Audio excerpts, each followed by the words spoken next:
I've been a priest for 3 years now, but nothing, absolutely nothing, had prepared me for this phone call. Father Martinez? The voice was tight, strained. This is Dr. Rebecca Thornton at St. Catherine's Hospital. Bishop Coleman gave me your number. We have a situation here that requires your particular expertise. I almost laughed. Particular expertise. Right. What I had was a certificate from a weekend seminar on exorcism protocols and a leather-bound copy of Exorcisms and Related Supplications that I'd read exactly twice. The most supernatural thing I'd encountered in my 3 years of ministry was Mrs. Patterson's claim that her deceased husband kept moving her reading glasses. What kind of situation, doctor? A 17-year-old girl named Mackenzie Trill. She was brought in 6 days ago, after. There was a pause, and I could hear papers rustling. After she allegedly threw a 42-year-old man across her living room, without touching him. My throat went dry. Allegedly? 5 witnesses, Father, including 2 police officers who responded to the domestic disturbance call. The man was her mother's boyfriend, trying to. Well, let's just say his intentions weren't good. But according to every person in that room, Mackenzie was sitting in a chair across the room when he went flying. I sank into my desk chair, staring at the crucifix on my wall. What do the medical evaluations show? That's just it. Physically, she's perfectly healthy. Mentally. Another pause. We've had her evaluated by our top psychiatrists, Father. Dr. Restrepo, Dr. Kim, even brought in Dr. Harrison from Johns Hopkins via video consultation. No signs of dissociative identity disorder, no evidence of schizophrenia, no psychotic breaks. Her brain scans are completely normal. Then why? Because she knows things she shouldn't know, about our staff. Personal things. Things that happened before she was born. Dr. Thornton's voice dropped to almost a whisper. Yesterday she told one of our nurses exactly how her brother died in Afghanistan in 2009. Described the IED explosion in detail. The nurse never told anyone here about her brother. Ever. A chill ran down my spine. This was it. The call I'd been dreading since Bishop Coleman appointed me as the diocesan exorcist 6 months ago. I was 32 years old, barely out of seminary, and I was supposed to be an expert on something that existed more in horror movies than reality. Father, are you there? Yes, sorry. Have you contacted the family about potentially proceeding with an exorcism evaluation? Her mother requested it. Sarah Trill. She's been Catholic her whole life, apparently. She's the one who asked us to call the diocese. Dr. Thornton paused. Father, I need you to understand something. I've been practicing medicine for 15 years. I don't believe in this stuff, but I can't explain what I've seen, and this girl needs help. I'll be there in an hour. I hung up and stared at my hands. They were shaking. The drive to St. Catherine's gave me time to think, which was probably a mistake. Everything I knew about exorcism came from textbooks and that one weekend seminar in Detroit.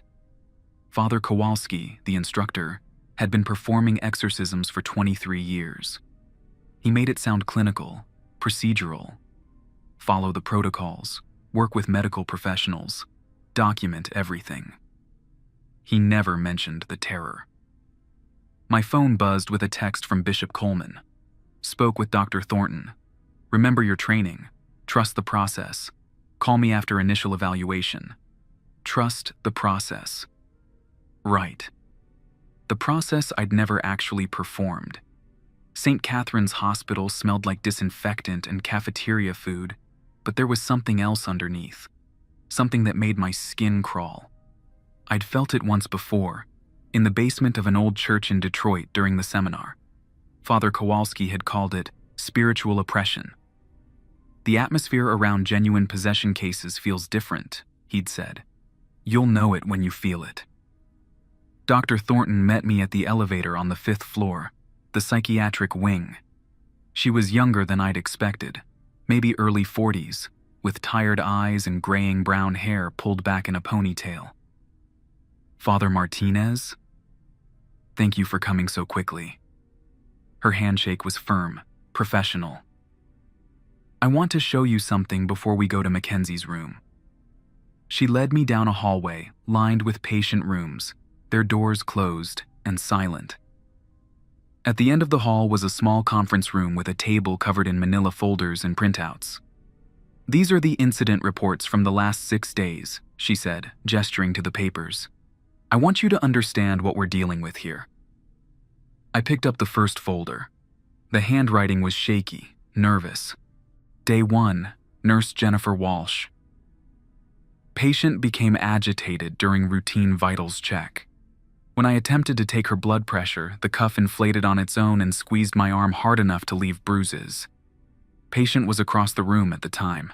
Equipment was checked and found to be functioning normally. My hands were shaking again. I set down the first report and picked up another. Day 3, Dr. Michael Restrepo. During psychiatric evaluation, patient correctly identified the name of my daughter, Emma, and described her appearance accurately despite never having met her. When I asked how she knew this information, patient claimed she told me. When I asked who she was, patient said, "The woman standing behind you. No one else was in the room." "Jesus," I whispered. "There's more, doctor," Thornton said. She handed me a video tablet. "This is from yesterday. Fair warning, it's disturbing." The video showed a standard hospital room. A teenage girl sat on the bed, her back to the camera. She had shoulder-length dark hair and was wearing a hospital gown. Nothing unusual. Then she turned around. The face that looked into the camera wasn't a 17-year-old girl's face. I mean, physically it was. Same features, same bone structure. But the expression, the eyes, they belonged to something else.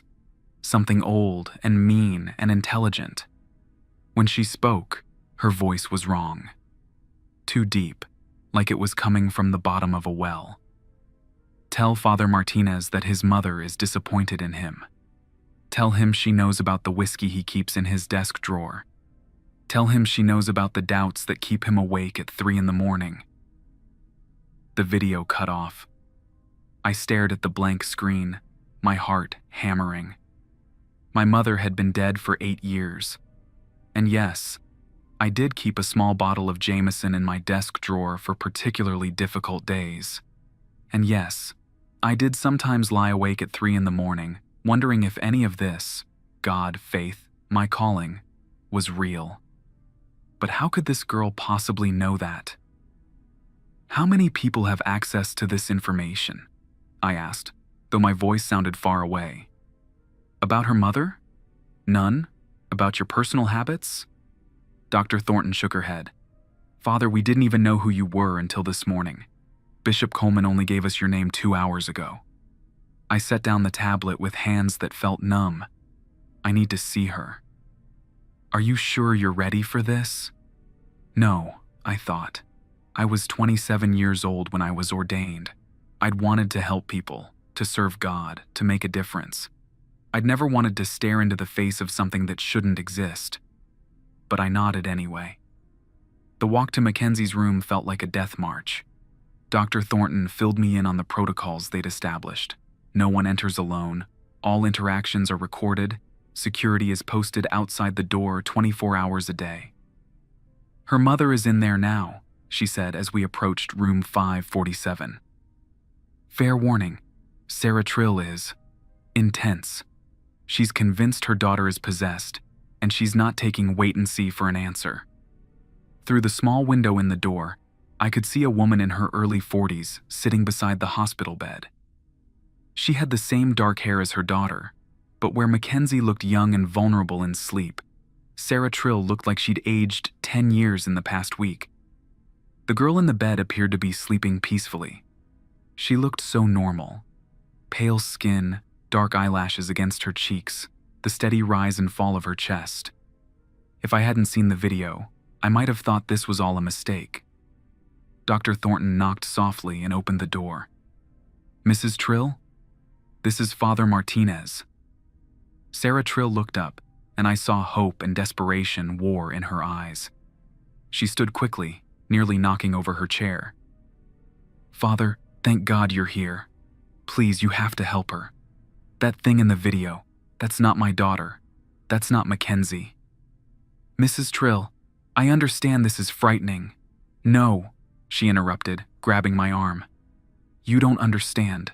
My daughter has never spoken to me like that. She's never used language like that. And her voice," Sarah's own voice broke. "Father, I carried this girl for 9 months. I've heard her voice every day for 17 years. That was not her voice." I looked down at Mackenzie. She seemed so small in the hospital bed, so young. It was hard to imagine that anything evil could inhabit something so innocent-looking. That's when her eyes opened. For a split second, they were normal. Brown, confused, frightened. The eyes of a 17-year-old girl who didn't understand why she was in a hospital. "Mom?" Her voice was soft, scared. "What's happening? Why am I here?" Sarah rushed to her side. "Mackenzie, sweetheart, you're in the hospital. You've been sick. This is Father Martinez. He's here to help." Mackenzie looked at me, and I saw the exact moment everything changed. Her eyes shifted, hardened, became something else entirely. When she smiled, it was with too many teeth. "Hello, Father," she said, and her voice was the same deep, wrong voice from the video. "We've been waiting for you." The temperature in the room dropped at least 10 degrees. My breath came out in visible puffs. "Mackenzie?" Sarah whispered, backing away from the bed. The thing wearing Mackenzie's face turned to her mother. "Mackenzie isn't here right now. But don't worry. She can see everything we're going to do to all of you. She's watching from inside, screaming." That's when the machines started going haywire. The heart monitor began beeping frantically, showing a heart rate of over 200 beats per minute. The IV stand started shaking violently. The fluorescent lights above us flickered and buzzed, and Mackenzie, or whatever was inhabiting her, sat up in bed without using her hands. Just rose straight up like she was being pulled by invisible strings. "Get out," Dr. Thornton said quietly. "Everyone out. Now." But as we moved toward the door, it slammed shut. The lock engaged with a loud click. Mackenzie's head turned toward me with a motion that was too smooth, too fluid. "Going somewhere, Father? But we just met. Don't you want to know why your God let your mother suffer so much before she died? Don't you want to know why he took her when you prayed so hard for him to save her?" My knees almost buckled. My mother had died of ovarian cancer after a 6-month battle that had destroyed our family's faith, as much as it had destroyed her body. I had prayed every day, every hour, begging God to heal her. Instead, I watched her waste away in a hospital bed not unlike this one. "How do you know about that?" I whispered. "I know lots of things," Mackenzie said, her voice now sounding like multiple people speaking in unison. "I know about the night you almost left the seminary. I know about the woman at the coffee shop you think about when you touch yourself. I know about the time you stole $20 from the collection plate when you were 12. Each word hit like a physical blow. These weren't lucky guesses or information someone could have researched. These were secrets I'd never told anyone. Sins I'd confessed only in the privacy of my own heart." "Stop it," Sarah sobbed from beside the door. "Please, stop it. Give me back my daughter." Mackenzie's head swiveled toward her mother, and when she smiled, her teeth looked different. Sharper. "Your daughter is quite comfortable where she is. Would you like to know what she's thinking right now? She's thinking about how much she hates you, how she wishes you had died instead of her father, how she blames you for everything that's wrong with her life." "That's not true," Sarah whispered. "Isn't it?" Remember when she was 14 and you found her with those razor blades? She wasn't cutting herself because she was sad, Sarah. She was cutting herself because she couldn't stand the thought of becoming like you. Weak, pathetic, clinging to a dead man's memory instead of living her own life. I forced myself to step forward. According to my training, I was supposed to remain calm, follow protocol, work with the medical team. But this wasn't theoretical anymore. This was real, and it was destroying this family right in front of me. "In the name of Jesus Christ," I said, my voice stronger than I felt, "I command you to stop." Mackenzie's laugh was like broken glass. "Oh, that's adorable. The baby priest thinks he has authority here. Tell me, Father, do you really believe the words you're saying? Or are you just reciting lines you memorized in school?" She was right, and we both knew it. The words felt hollow in my mouth, empty ritual with no power behind them. How could I cast out evil when I wasn't even sure I believed in God anymore? The lights went out. In the darkness, I heard Sarah scream. I heard Dr. Thornton curse. I heard the sound of furniture moving, scraping across the floor. And I heard Mackenzie's voice, now coming from everywhere at once, whispered directly into my ear. "This is just the beginning, Father. Wait until you see what I can really do." When the emergency lighting kicked in a few seconds later, casting everything in hellish red light, Mackenzie was standing beside her bed. Standing, even though she should have been weak from 6 days of medical tests and minimal food. But that wasn't the worst part. The worst part was that she was floating 6 inches off the ground. Dr. Thornton was pressing the emergency button on her pager with shaking hands. Sarah was pressed against the door, sobbing. And I was standing in the middle of it all, 27 years old and completely out of my depth, watching a teenage girl hover in the air like gravity was optional. "Now," Mackenzie said, her feet still dangling above the floor, "shall we talk about why you're really here? It's not to save my soul, Father. It's because you need to know if any of this is real. You need to know if God exists, or if you've wasted your entire life believing in fairy tales." She was right. Even as my rational mind tried to find explanations, hidden wires, elaborate hoax, mass hallucination, part of me was relieved. Terrified, but relieved. Because if this was real, if evil existed, then maybe, good existed too. The door burst open as security guards poured in, followed by more medical staff. But they all stopped dead when they saw Mackenzie floating in the air, her hospital gown billowing around her like she was underwater. "Everyone out except Father Martinez," she said, without looking away from me. "We have business to discuss." "Like hell," Dr. Thornton said, but as she spoke, an invisible force shoved her backward into the hallway. The same force pushed out the security guards, Sarah, and everyone else until it was just me and the thing wearing Mackenzie Trill's face. The door slammed shut again. "Much better," Mackenzie said, and slowly lowered herself back to the ground.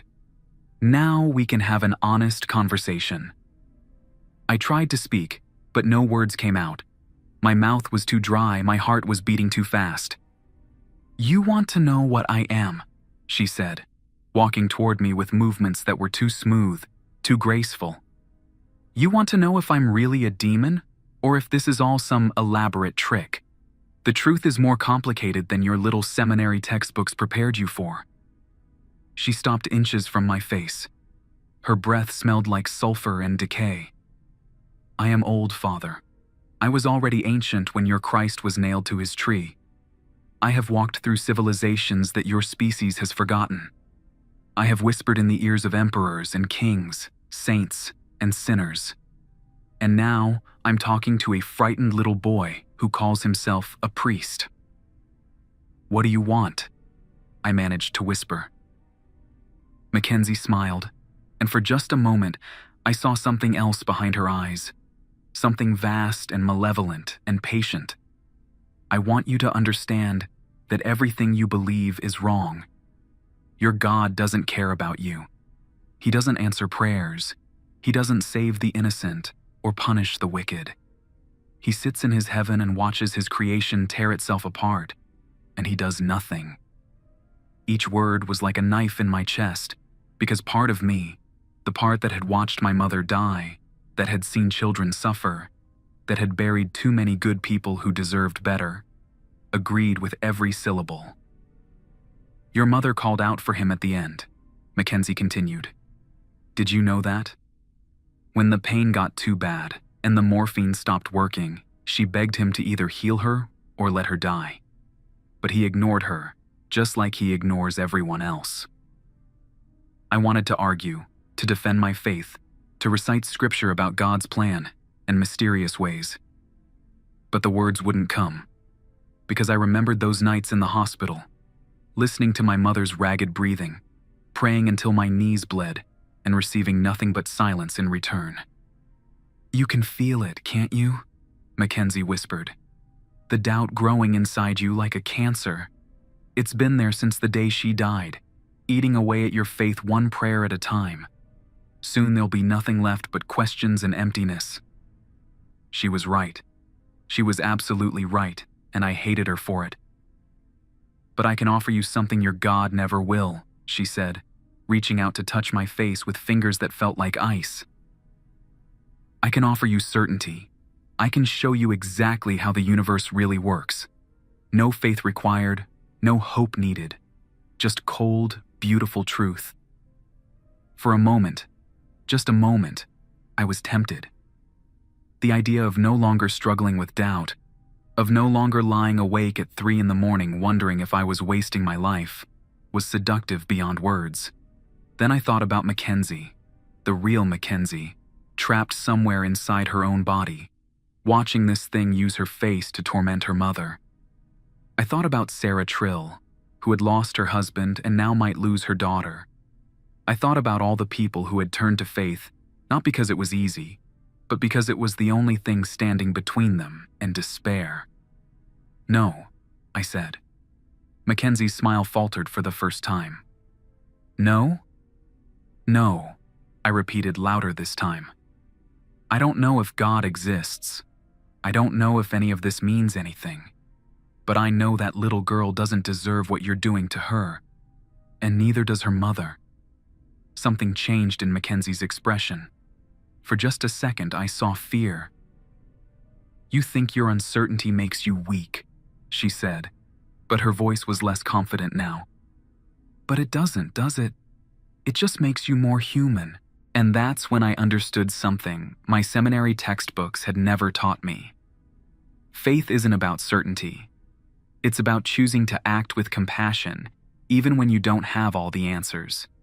It's about standing up to evil, even when you're not sure good will win. In the name of Jesus Christ, I said, and this time the words felt different in my mouth. I command you to release this girl. Mackenzie laughed, but it sounded forced. You still don't believe, Father. I can hear the doubt in your voice. You're right, I said. I don't know if I believe, but I'm going to act like I do anyway, because that girl needs someone to fight for her. The lights began to flicker again. The temperature dropped until I could see my breath in white puffs, and somewhere, distantly, I could swear I heard the sound of chains rattling. Mackenzie's face contorted with rage. You think you've won something? This is just the beginning. By the time I'm done with you, you'll beg me to take your faith away. The door burst open again, and this time it was Bishop Coleman himself, flanked by 3 other priests I didn't recognize. Behind them were Dr. Thornton and Sarah Trill. Father Martinez, Bishop Coleman said, his voice calm but urgent. Step away from the patient. I backed toward the door, but I kept my eyes on Mackenzie. She was watching the newcomers with an expression of pure hatred. Ah, she said, her voice returning to that horrible multi-toned whisper. The cavalry arrives. Tell me, Your Excellency, do you still have nightmares about the Brennan boy? Bishop Coleman's face went white. I'd never heard of any Brennan boy, but apparently Mackenzie's ability to know impossible things extended to everyone. Father Harrison, "Father O'Brien," the bishop said to two of the priests, "please begin the preliminary prayers. Father Kowalski." Father Kowalski, my instructor from the seminar, he was here. "Prepare the ritual space. We're going to need to do this properly." As the priests began setting up, Mackenzie turned her attention back to me. "This isn't over, Father. You may think you've chosen your side, but I know the truth about you. I know what you really are underneath all that pious pretending." "What am I?" I asked, though I wasn't sure I wanted to know the answer. Mackenzie smiled one last time, and her voice dropped to a whisper that somehow filled the entire room. "You're exactly like me. You just haven't admitted it yet." Then her eyes rolled back in her head, and she collapsed to the floor like a puppet with cut strings. But even as the medical team rushed to check her vitals, even as Bishop Coleman began organizing the formal exorcism protocols, I couldn't stop thinking about her final words. Because deep down, in a place I didn't want to examine too closely, I was afraid she might be right. 3 hours later, Mackenzie's hospital room had been transformed into something I'd only seen in training videos. Father Kowalski had arranged chairs in a semicircle around the bed. A small table by the window held a crucifix, holy water, blessed salt, and a collection of sacred relics I couldn't identify. The harsh fluorescent lights had been replaced with softer lamps that cast long shadows across the walls. 8 of us were present for the formal exorcism. Bishop Coleman, Father Kowalski as the primary exorcist, Father Harrison and Father O'Brien as assistants, Dr. Thornton and Dr. Restrepo as medical observers, Sarah Trill and me. The minimum required by church protocol was actually 12, but Bishop Coleman had made an exception given the urgent circumstances. "This is not like the movies," Father Kowalski had explained to everyone as we prepared. "There will be no head spinning, no projectile vomiting, no levitation." He paused, glancing at me. "Well, probably no levitation. What we're dealing with is a spiritual battle, not a physical confrontation." Mackenzie had been unconscious since her collapse 3 hours earlier. Her vital signs were stable, but Dr. Thornton kept checking her tablet with increasing frequency. Something was bothering her. "Father Kowalski," she said finally, "I need to show you something." She pulled up Mackenzie's latest brain scan on her tablet. Even I could see that something was wrong. There were dark areas that hadn't been there in previous scans. "What are we looking at?" Bishop Coleman asked. "Lesions," Dr. Restrepo answered, leaning over Dr. Thornton's shoulder. "Multiple lesions throughout the temporal and frontal lobes. But here's the thing. These weren't present in any of her previous scans. They've appeared in the last 3 hours." "Is that medically possible?" Father O'Brien asked. "No," Dr. Thornton said bluntly. "Lesions like this should take months or years to develop. They don't just appear overnight. And they certainly don't appear in these patterns." She swiped to another image. The lesions formed a distinctly symmetrical pattern, almost like, "They look like writing," Sarah whispered. She was right. The dark spots on Mackenzie's brain scan looked almost like symbols or letters in some unknown language. "That's not possible, Doctor," Restrepo muttered, but he couldn't take his eyes off the screen. "Neither is throwing a grown man across a room without touching him," Father Kowalski said. "I think we're past the point of medical possibility." As if summoned by our conversation, Mackenzie's eyes suddenly opened. But this time, they weren't brown. They were completely black, like someone had filled them with ink. "Hello again," she said, her voice that same horrible multi-toned whisper from before. "Are we ready to begin?" Father Kowalski stepped forward, holding a worn leather prayer book. "In the name of the Father, and of the Son, and of the Holy Spirit, we call upon the power of Christ to—" Mackenzie's laugh cut him off.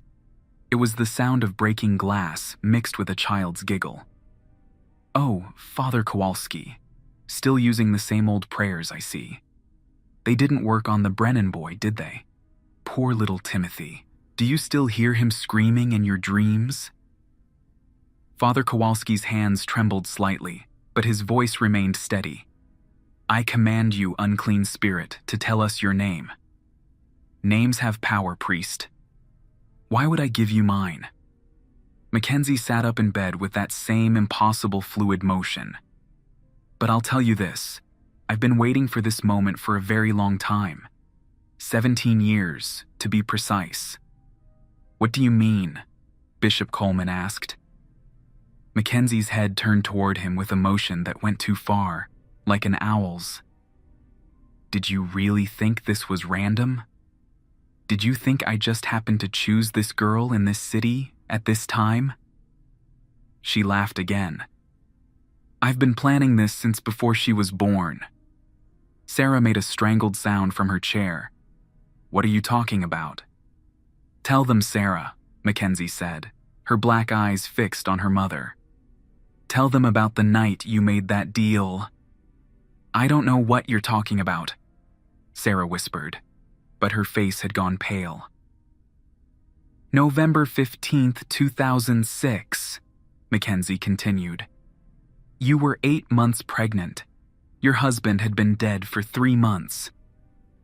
You were sitting in your car outside the bridge on Highway 94, thinking about driving off it. Thinking about ending it all, you and the baby. The room had gone completely silent except for the quiet hum of medical equipment. That's when I came to you, Mackenzie said. Not in this form, of course. I appeared as an angel of light, just like the scriptures warn about. I told you I could take away your pain. I told you I could make sure your daughter would be strong, that she would never suffer like you were suffering. Sarah was crying now, silent tears streaming down her face. All I asked in return was a small favor, just a tiny little promise. Do you remember what you promised me, Sarah? Stop, Sarah whispered. You promised me that when your daughter turned 17, when she was old enough to choose her own path, you would let me speak with her. Just a conversation. Nothing more. I was desperate, Sarah sobbed. My husband was dead. I had no money, no job, no way to take care of a baby. You said it was just talking. And it was, Mackenzie said. At first, but your daughter is special. She has a gift for seeing things others can't. It made her so much more interesting than I initially expected. Father Kowalski stepped forward again. By the power of Christ, I command you to release this girl from your... The words died in his throat as every piece of medical equipment in the room began beeping and buzzing at once. The lights flickered. The temperature dropped so rapidly that ice began forming on the windows. And Mackenzie began to rise from the bed. Not sitting up, rising. Her entire body lifted into the air until she was floating 3 feet above the mattress, her arms spread wide like she was crucified on invisible wood. Your Christ has no power here, she said, and her voice now sounded like it was coming from everywhere at once. This is my domain now. This girl belongs to me. That's when the screaming started. At first, I thought it was Sarah, but the sound was coming from Mackenzie herself, not from her mouth, but from somewhere deep inside her, like another voice trying to claw its way out. Help me, the screaming voice said, and it sounded young and terrified and completely human. Please help me, I can't get out, I can't... The scream cut off abruptly, and Mackenzie's black eyes focused on me with laser intensity. She's still in there, I said before I could stop myself. The real Mackenzie is still in there. Of course she is, the thing said through Mackenzie's mouth. Where else would she be? I want her to see everything I'm going to do. I want her to watch while I destroy everyone she loves. Why? The question came from Dr. Thornton, who had been silent since the brain scans. Why are you doing this? Mackenzie's head swiveled toward her with that horrible owl-like motion. Because I can. Because her mother invited me in. Because this is what humans do. You make bargains you don't understand, then act surprised when the bill comes due. The deal is with me, Sarah said, standing up from her chair. Let her go and take me instead. Oh, Sarah, Mackenzie said, floating gently back down to the bed. You still don't understand. The deal was never about possession. It was about choice. When your daughter turned 17, I was going to offer her the same thing I offered you. A way to take away her pain." "What pain?" Sarah asked. Mackenzie smiled, and for the first time, it looked genuinely happy. "Tell her, Mackenzie. Tell your mother about the pain." Suddenly, Mackenzie's voice changed. The horrible multi-toned whisper was gone, replaced by the scared, confused voice of a teenage girl. "Mom," she said, and her eyes were brown again, filled with tears. "Mom, I'm so sorry. I never told you about Dad." "What about Dad?" Sarah asked, moving closer to the bed. "About how he really died," Mackenzie sobbed. "It wasn't the cancer, Mom. He killed himself. The night before he was supposed to start chemotherapy. He left me a note." Sarah staggered backward like she'd been slapped. "That's not true. He died in his sleep. The doctor said—" "The doctor lied," Mackenzie continued in her normal voice. "Dad asked him to. He didn't want you to know, but he left me a letter explaining everything. He said he couldn't stand the thought of you watching him waste away. He said it would be easier for everyone if he just went to sleep." "No," Sarah whispered. "I found the letter in his desk drawer the morning after the funeral. I've been carrying it for 3 years, Mom. I've been carrying his secret, and it's been eating me alive." The room was completely silent except for Sarah's quiet sobbing. I could see the truth in her face. She believed it. She knew her daughter wasn't lying. "That's when I came to her," the thing said, and Mackenzie's voice changed back to that horrible whisper. 3 months ago, when the guilt finally became too much to bear, I offered to take it away. All of it.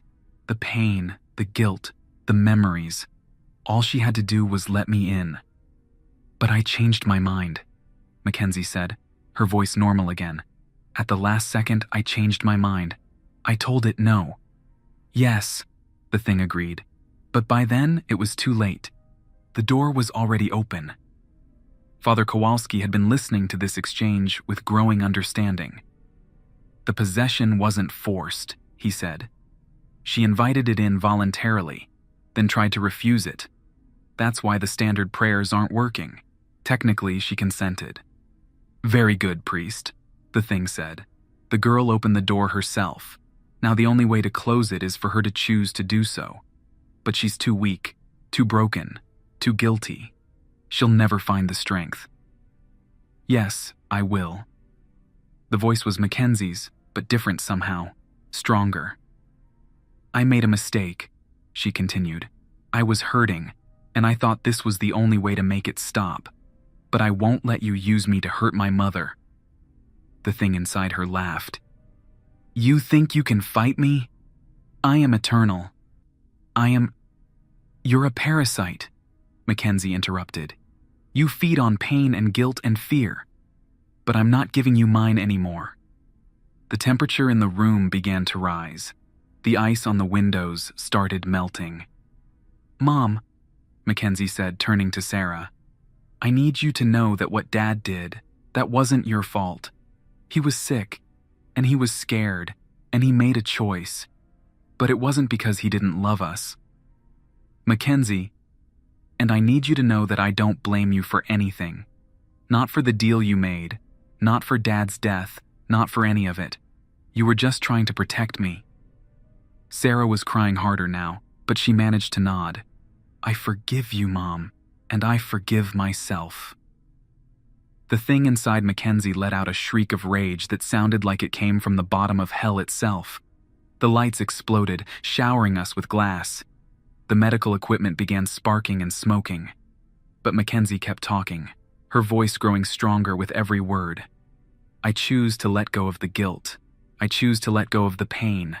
I choose to forgive my father for leaving us. And I choose to forgive myself for being angry at him." "No!" the thing screamed through her mouth. "You can't! The door is open! The invitation was given! And now I'm taking it back," Mackenzie said firmly. "I revoke my consent. I revoke my invitation. In the name of Jesus Christ, I command you to leave me alone." The sound that came from Mackenzie's throat was like nothing I'd ever heard. Part scream, part roar, part the sound of something large and ancient being torn apart. Her body convulsed violently, arching off the bed until only her head and heels were touching the mattress. Then suddenly she collapsed. The room fell silent. The sparking equipment went quiet. The only sound was our collective breathing and Sarah's quiet sobs. Dr. Thornton rushed to check Mackenzie's vitals while the rest of us waited in tense silence. After what felt like hours but was probably only minutes, she looked up with a confused expression. "She's fine," she said. "Heart rate normal, breathing normal, brain activity normal." "What about the lesions?" Dr. Restrepo asked. Dr. Thornton checked her tablet, then checked it again. "They're gone. The brain scan is completely normal." Mackenzie's eyes fluttered open. When she looked at us, they were brown and clear and completely, obviously human. "Mom?" she said weakly. "Is it over?" Sarah was at her side immediately, pulling her daughter into a fierce hug. "It's over, baby. It's over." As I watched them hold each other, I realized something had changed in me too. The crushing doubt that had been my constant companion for years wasn't gone. I wasn't sure it would ever be completely gone. But it felt manageable, like a chronic pain that you learn to live with instead of letting it define you. Maybe faith wasn't about certainty after all.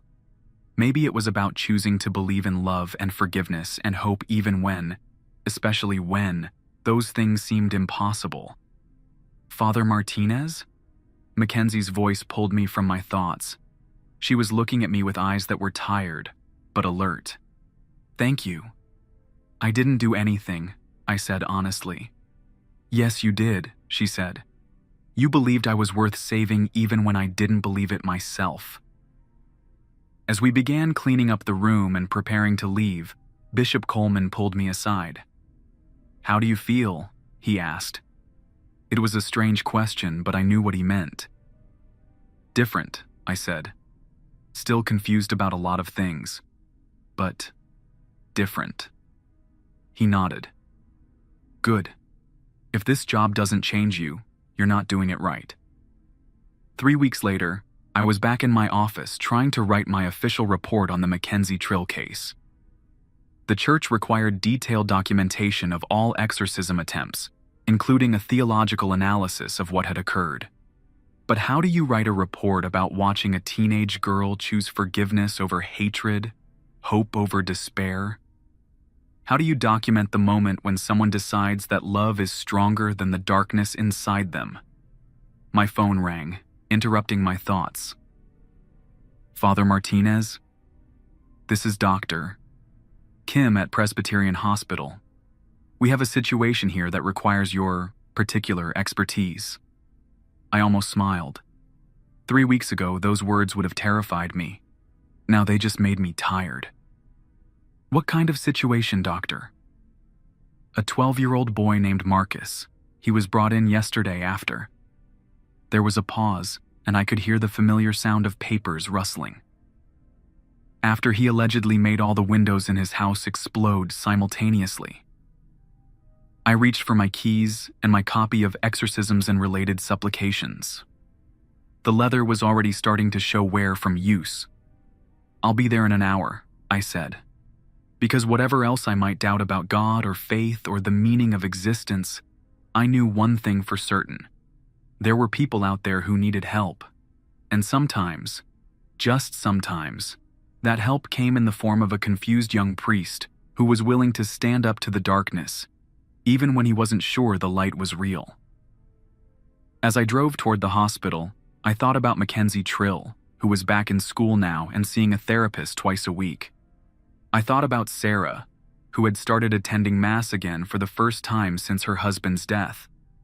I thought about the letter from her father that Mackenzie had finally shown her, a letter that said goodbye, but also said how much he loved them both. And I thought about the thing that had possessed her, that ancient malevolent presence that fed on human pain. It was still out there somewhere, looking for other broken people to exploit. There would be other cases, other families torn apart by secrets and guilt and despair. But there would also be people willing to fight back. People willing to choose forgiveness over hatred, hope over despair, love over fear. People willing to believe that even in the darkest places, even when all seems lost, there is always a choice. And sometimes, that choice is enough to change everything.